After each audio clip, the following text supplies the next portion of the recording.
What up, Mike D checking in here. Look, I want to celebrate 16 years of the Blueprint 3. Jay-Z's Blueprint 3 album has just celebrated 16 years. And I think that in my personal opinion, I can't believe time has flown this fast, honestly. I remember it like, damn, only felt like a couple of years ago, man. Like Jay was doing a full rollout. This was the last time we really saw Jay doing Black Album type of rollouts. Now let me rewind real fast, right? Now the Black Album was an album that, it was A1 when it came to the rollout and everything that came across marketing wise, all the way down to Fade to Black. It was his retirement album. We thought that he was really going to hang it up. We thought that was it. And, it had everything from the commercial appeal to the B-sides, like the What More Can I Say that would get you ready for the album where he's spitting. Really, to me, I think the Black Album is one of the best put together Jay-Z projects. It's probably one of the best thought out. It flows the best. And when I'm being honest, like I personally have Reasonable Doubt, number one. I got the Blueprint at number two, and I got the Black Album at number three. But if you're talking about what album he has that flows the best from beginning to end, I might say the Black Album kind of is a separator there. The Black Album is awesome. So got the Black Album. He retires for 3 years. Black Album's '03. He comes back in '06 with Kingdom Come. Kingdom Come, is met with mixed reviews, kind of underwhelming for many, myself included. And then he comes with American Gangster. American Gangster's fire. American Gangster is not an official soundtrack to the film American Gangster, but it's inspired by the film American Gangster. And it's Jay-Z in his lane. The production's very cinematic. Shout out to Diddy and Chauncey and LV for the work that they did on that by framing the direction, and Jay-Z's in pocket. It's Jay doing Jay things. I remember when he did the VH1 storytelling live performance that went along with the album. Surviving droughts. I wish you well. How sick am I? I wish you wealth. I wish you wills. I wish you insight so you can see for yourself. I know I skipped a line there, but you know what I mean. And then we get to the Blueprint 3. Now, the Blueprint 3 at the time, people even questioned if it was going to happen because there were a few songs that were leaking online that people were saying was part of the Blueprint 3. Um, really wasn't. I think that Ghetto Disco record that people talk about is the worst Jay-Z record ever. I think that was part of that leakage too. Now it didn't make the album or anything, but it was part of the talks. And when it was finally announced that the Blueprint 3 was coming, I remember Jay distinctively on, I think it was Shade 45, because I was driving up to New York actually. You know what I'm saying? From Atlanta to New York, one of the worst drives ever. Um, I remember Jay saying that, he had a conversation with Leo Cohen about the fact that, he actually took his time with this album because American Gangsters '07, this is '09. And this is Jay, in his words, saying he spent 2 years working on an album. And, Leor was like, imagine if you would have done that in the prime of your career, because he was just cranking albums out, when it came to volume one, volume two is 98, volume three is 99, and I think my personal opinion, I think Jay works better in a rhythm as opposed to, having that time. And I don't know if that gives more credence to the people who do it every 2 years or the people who do it year after year after year. I don't know. I guess it depends on the person and it depends on the product. But here comes the Blueprint 3. And he touches down with Death of Auto Tune. There's a lot of auto tune going on the radio at the time. T Pain, Ron Browse, the man that produced Ether for Nas. You got Kanye West doing it with I Put On and with Jeezy and 808s and Heartbreaks, and Wayne's using auto tune. And here comes Jay-Z making a statement, Death of Auto Tune, making a declaration.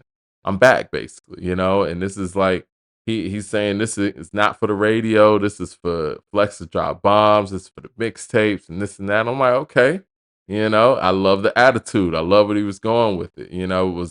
Um it was different than what we got Kingdom Come wise, as far as like a first look at a song. And I remember the video, I feel like it premiered, correct me if I'm wrong, guys. I feel like it premiered at the BET Awards or something, of that nature. Then we got Run This Town, Rihanna, Ye. Ye closed it out. Jay was, killing it with his verses. Rihanna had the infectious hook, but I felt like that beat was really the selling point, man. Run This Town. That production on that shit is crazy, man. It sounds like you're going to war. Sonically, I love where they took that, and I think that was a perfect single for the time, right? And then we get Empire State of Mind, the big record, and this is JC's first number one record ever, I believe. And for him to have that to be his first number one record that deep in his career and have such a successful career and being the icon that he is and even was at that time, that really speaks to his consistency, and that speaks to, his ability to connect over the years, and how deeply rooted his fan base is for that to be his first number one.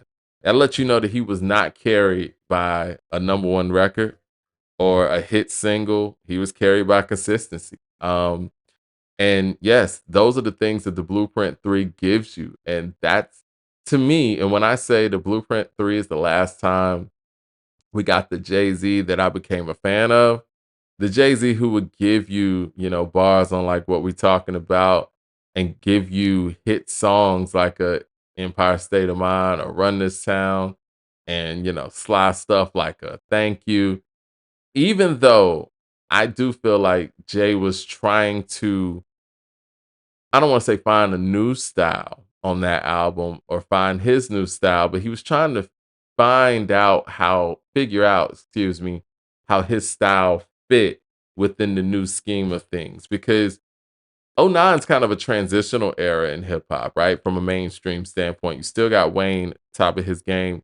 Still got T.I. doing what he's doing, Jeezy, Ross, and then you got the new guys about to come in. J. Cole's on this album, right? You're hearing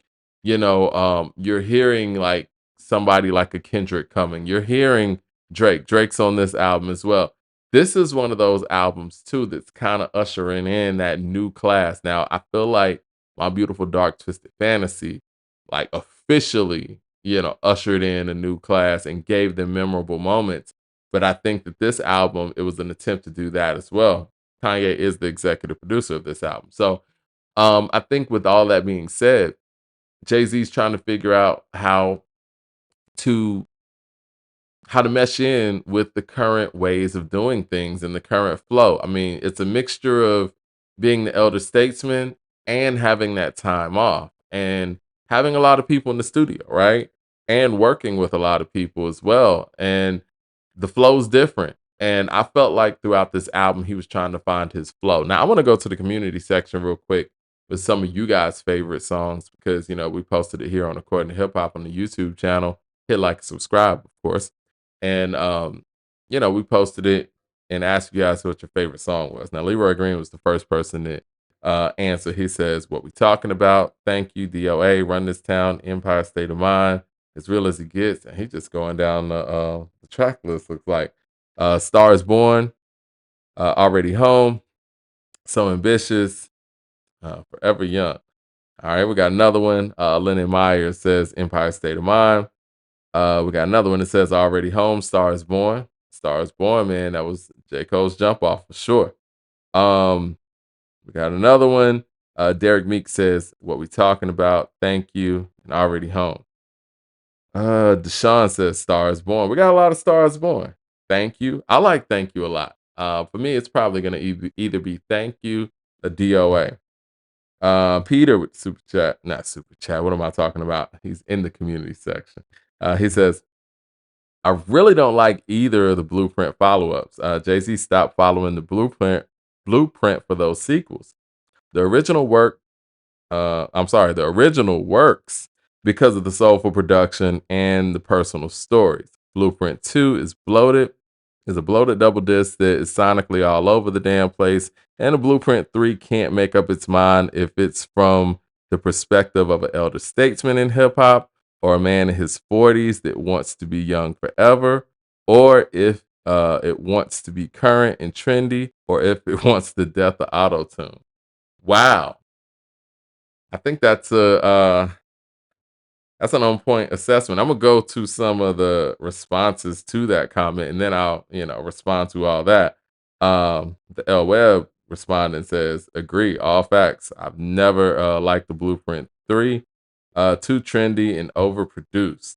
The real Leonard Washington says, "Man, this is the most accurate take on the Blueprint follow-ups. Blueprint 2 would have been so much better if it was condensed into one album, mainly the first disc. The second disc had too many skips for a J album, and the Blueprint 3 just wasn't for me. That is a bottom tier J album in my opinion. The lows on the album overshadow anything good on it.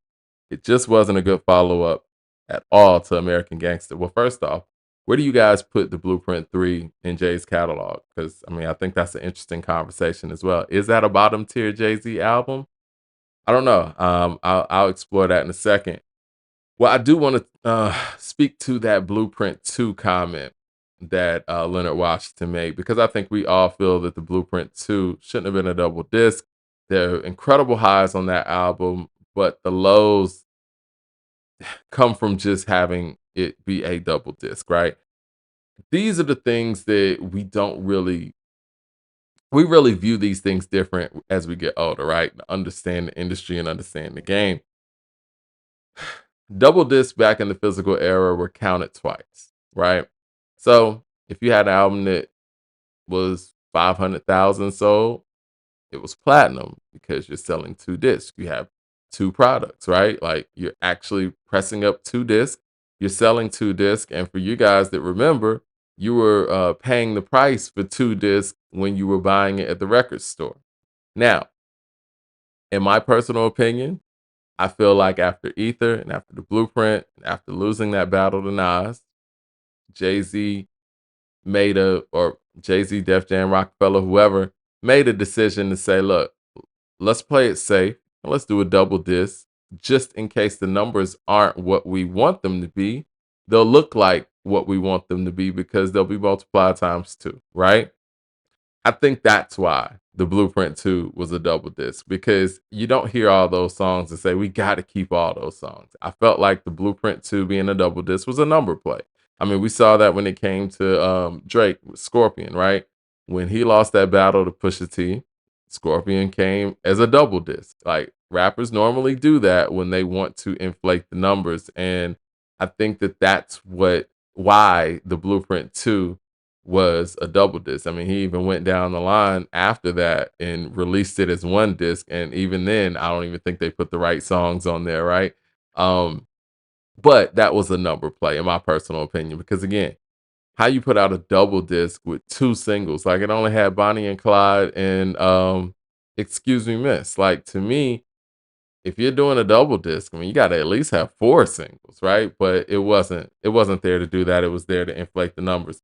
Now, as far as Blueprint 3 being all over the place and not knowing what it wants to be, I agree with that wholeheartedly. I think that Jay was still trying to figure out what he wanted to be and where he fit in the game at that time as an elder statesman, as a legend, as someone who everyone viewed as being on top of the game. It kind of gives you that volume one feel where it was like volume one has some brilliant moments, but Jay was trying to find his place on volume one. And in a different sense, we're getting that same thing with the Blueprint 3. I think he took a lot of direction from Kanye as a producer and as somebody who was more current than he was at the time. And I think that, a lot of the things that we got, even on Watch the Throne, it's under Kanye's direction. And this album, to me, Jay is consistently fishing for his style and his sound and what that looks like for him moving forward. So yeah, I think that's an incredible assessment, man. I know Leroy Green has something to say about that. He responded, he says, you should have listened to Jay explain the making of those albums during the interview at the time. Then you would have a completely different outlook on the albums, because the Blueprint 2 and 3 are not supposed to copy part one. That wasn't the goal. The goal is actually I'm sorry, the goal is actually not repeating himself musically. Uh, I mean, I think people are looking for the quality, right? You understand how important and how great an album like The Blueprint is based on the quality of it. That's why you have sequels to it. We're not doing a Kingdom Come Part 2 because, again, nobody wants that. The fact that you're putting sequels onto an original, it's a quality conversation. And, if you fall short from the quality of those sequels, no matter what the reasoning is, you're gonna hear it from the people, right? I do think there was a missed opportunity with the Blueprint 2. I think the Blueprint 2 is incredibly important. It showed Jay's ability to bounce back, and I think the reason why he was able to bounce back so efficiently is because of those strong records that were on the Blueprint 2.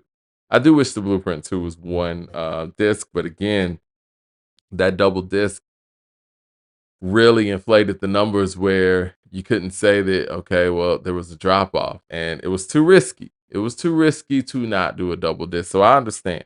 We got thank you, thank you, thank you. We got Run This Town, Already Home. Seems like we got the same songs here. What's your guys' favorite song on the Blueprint 3? And where do you rank the Blueprint 3 on Jay-Z's all-time great albums in his catalog, right? Hit like and subscribe, guys. I'm looking forward to hearing what you got to say about this, man. I'm gonna talk to you soon. All right.